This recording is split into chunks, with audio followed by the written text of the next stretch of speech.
హైదరాబాద్ జంట పేలుళ్ల కేసు ప్రస్తుతం సైకిళ్లు అద్దె ఇళ్ల చుట్టూ తిరుగుతోంది.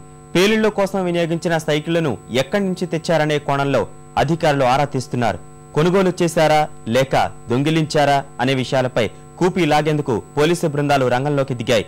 మరోవైపు ఘటనాస్థలంలో దొరికిన బాంబు చక్రాలు, పరిసరాల్లోని సీసీటీవీల దృశ్యాలను జాతీయ దర్యాప్తు సంస్థ బృందాలు విశ్లేషిస్తున్నాయి.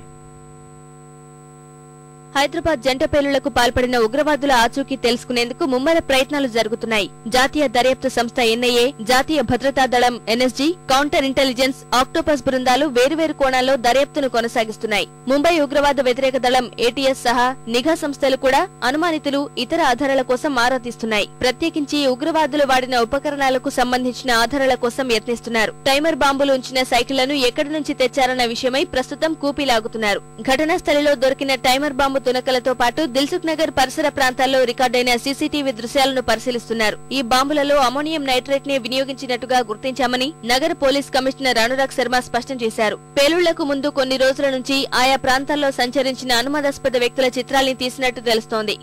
ఇన్వెస్టిగేషన్స్ లో అక్కడ ఉన్న మెటీరియల్ ఎవిడెన్స్, పక్కన ఉన్న సీసీటీవీ కెమెరాస్ ఫుటేజెస్ అవి అన్ని మేము కొన్ని కలెక్ట్ చేసినాము. ఈ ఐఈడీస్ లో, ఈ బాంబ్స్ లో వాళ్ళు అమోనియం నైట్రేట్ వాడుకున్నారు. మిగిలిన అన్ని ఇన్వెస్టిగేషన్స్ మేము చేస్తున్నాము.